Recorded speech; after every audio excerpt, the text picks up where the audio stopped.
Hey everyone, Mr. Happy here, and in this video we are going to discuss the most recent updates to the Resistance Weapon questline added in patch 5.45. This series rewards a weapon that gradually upgrades patch by patch, with this video focusing on the most recently added steps. I'll be covering farming methods, approximate timeframes, and my personal opinion on this iteration. So first of all, to start the patch 5.45 Resistance Weapon quest, you'll need to have obtained rank 10 in the Southern Bosnian Front and beaten Castrum Lacus Litore. Then you'll need to beat the follow-up 24-man raid, Delubrum Regine, on the normal difficulty. And of course, you'll need to have the previous steps completed with a recollection weapon in hand. This will allow you to accept the quest The Queen's Image from Geralt, and subsequently Change of Arms from Zlatan to begin the next step. This quest asks you to bring 15 loathsome memories of the dying to Zlatan in order to continue. There are only two ways of obtaining these, either critical engagements in the Southern Bosnian Front, or any of the Crystal Tower 24-man raid series. Now, originally the loathsome drop rate in the Bosnian Front was abysmal, with Castrum, the grand all of critical engagements, being really the only way to ensure getting a single loathsome. This meant that spamming Circus Tower was the best option, and quite frankly, it is still a very viable option that a lot of people are going to opt into. It takes maybe 4 to 5 hours of decent speedruns of Circus Tower in order to finish this entire step. However, they did do a hotfix to increase the loathsome memory drop rate in the Bosnian Front. Now, the drop rate from critical engagements was increased, but I honestly still only got one in about 10 or 11 critical engagements, so I don't really know how much it was buffed. I could have just had a bad run, but I've had other people tell me they've had significantly better luck than pre-patch. However, Castrum now gives 5 loathsome memories when you defeat the final boss, making it one of the most time-effective ways to approach the relic. Among other buffs, there's a lot more activity in Castrum right now, so it is definitely going to be the way a lot of people do it, because 3 Castrums and you are done with this step of the relic. Once you have all 15 of these loathsome memories, regardless of which way you decide to get them, you will then take them back to Zlatan and you will be handed your Law's Order weapon. With your Law's Order weapon in hand, Geralt will have another quest for you to complete, the Resistance Remembers. This quest must only be completed a single time, regardless of how many Resistance weapons you are looking to upgrade further. Now, you'll need to provide 18 Haunting Memories and 18 Vexatious Memories. The Haunting Memories can be earned from fates in the Girobanya areas, such as the Locks, or from the Shadows of Mach 24-man raid series, the Heavensward raid series. The Vexatious Memories are from fates in the Far East, such as Yanjaa, or from the Return to Ivalice raid series, the Stormblood series. I actually did this phase almost entirely with Fates, and it took me approximately 11 hours. They actually also buffed the drop rate from Fates after I did this, so it might even be faster for some people, although realistically, my run was kind of on the fast end anyway. I did do 3 Ivalice raids at the end with 24 Blue Mages for my Blue Mage log, totaling me about 13 hours for this entire one-time step. Some people are going to opt to spam Void Ark and Royal City of Rabanastre, again using the Party Finder to grab a ton of Blue Mages and blast through the bosses as well. Because the first step required 24 mans and the next step requires 24 mans, or at least has them as an option, I decided to just chill out here and do the Fates. Now with the buffs, I just suspect it's going to be probably the preferred way of doing it. At the very least, if you do decide to join Party Finders to do Void Ark or Rabanastre, you're probably going to be better off spamming Fates while you wait for those Party Finders to fill, instead of sitting around town and just waiting for it to start. Once you have your 18 Vexatious and your 18 Haunting Memories, head back to Gongos and hand in the quest. This won't advance your weapon at all, but it will unlock the next quest you need to continue advancing it.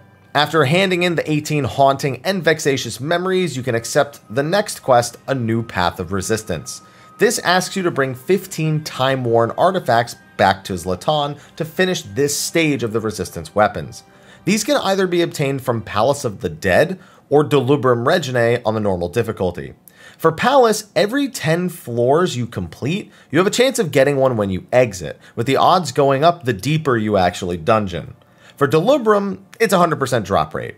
Now, I did try a few Palace of the Deads going through 50 plus, and I didn't have any luck. I've had testimonials from players that actually go all the way to floor 200 and say that really on those upper floors they get one almost every single time, but from 51 to 100 it's kind of a crapshoot like Fates are for the previous steps. So you're gonna have to almost kind of want to do Palace of the Dead. If you have a job to level that you can level in Palace of the Dead, again, killing 2 birds with 1 stone will always make a step like this more tolerable. I instead opted to go with 15 Delibrum Reginae normals. I would just put together a party of 8 and queue in matched with 16 random players. My average runtime was 40 to 45 minutes, though I definitely expect some runs to take an hour plus if people aren't really trying. Please use DPS essences here. Please. I had someone not using an essence, and they're like, I'm not slowing this run down at all. And I was doing 3.5 times their DPS as a healer. Please use DPS essences. Now, if you do want to go the Palace route, then it is a good time to try to get to floor 200 solo or with friends. The drop rate will go up as you get deeper into it, and those last set of floors will just treat you really well. Maybe you'll get lucky and get the mount on 150 plus if you're looking for it too. But regardless, I don't know, unless you get really lucky on 51 to 100, you know, those floors you can blast through in like 15 minutes or so, this doesn't really feel that time efficient. So again, it's really a matter of, do you want to mix things up and just go 2 different routes so you don't have to spam one, or are you okay just spamming the most time efficient one and going with Delibrum, because it's probably going to be your winner most of the time. Once you hand in your 15 time-worn artifacts, you're done with this step. You'll be handed your finished weapon, and you'll even be allowed to customize the substats that are allocated to it. Now, unfortunately, if you're something like a healer, for example, you can't put direct hit on the weapon, and you lose all your materia slots when you go to this step, so there are some downsides to this, especially if you're going for them big DPS. But 510 crit, 510 determination, and then maybe 147 spell speed or piety or whatever you're looking for, that's a lot of substats. These weapons are insanely powerful despite only being item level 515, so when they do get upgraded further, they will only get even stronger. Now, if you screw up on your substat allocations, you can actually buy Ethereal Sealant in either Idleshire or Mordona. They cost 100 each, and you need 4 of them in order to reallocate stats, but you won't need these the first time. It'll be a free allocation the first time, which is awesome.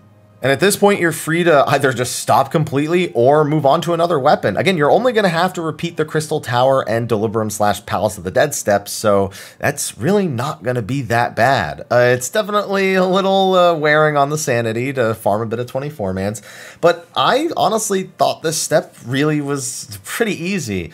I guess I have kind of a jaded view. I survived the A Realm Reborn Zodiac weapons, I survived the Heavensward Anima weapons, and in my opinions, those were 10 to 20 times worse.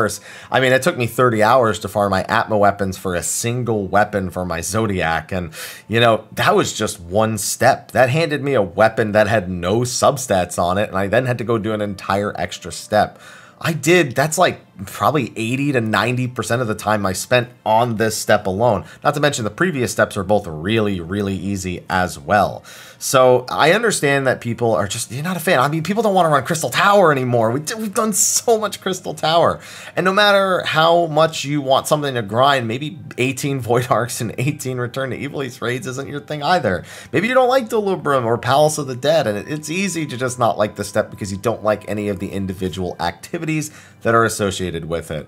Anyone who feels that way, I totally understand. But if you're just looking to grind out a weapon, I think this is one that's pretty easy to do, one that you can definitely do a few of and make reasonable progress in a pretty quick period of time. Definitely the grindiest step so far, and I have a feeling the next step won't be as grindy as this one is. At least that's my own personal prediction going forward. But if you don't mind a little bit of 24-man grinds, maybe do 1, 2, or 3 a day, and then just set it to the sides and get one done like every week or so, then I think you'll find that it's rather relaxing. It could definitely be a lot worse. Trust me, I've seen a lot worse. And with that, that's going to be a wrap for my guide or overview or whatever you want to really call this video to the next step in the Resistance Weapon questline. We'll, of course, have one more step in patch 5.55, probably made up of several quests again, just like this one was, but that'll be the end of the Resistance Weapon questline and the story that goes with it, most likely, in that patch. So with that, thank you for watching. Be sure to like, favorite, subscribe, and share, and stay tuned for more guides, information, news, everything. I'll see you in the next one, and until then, take care.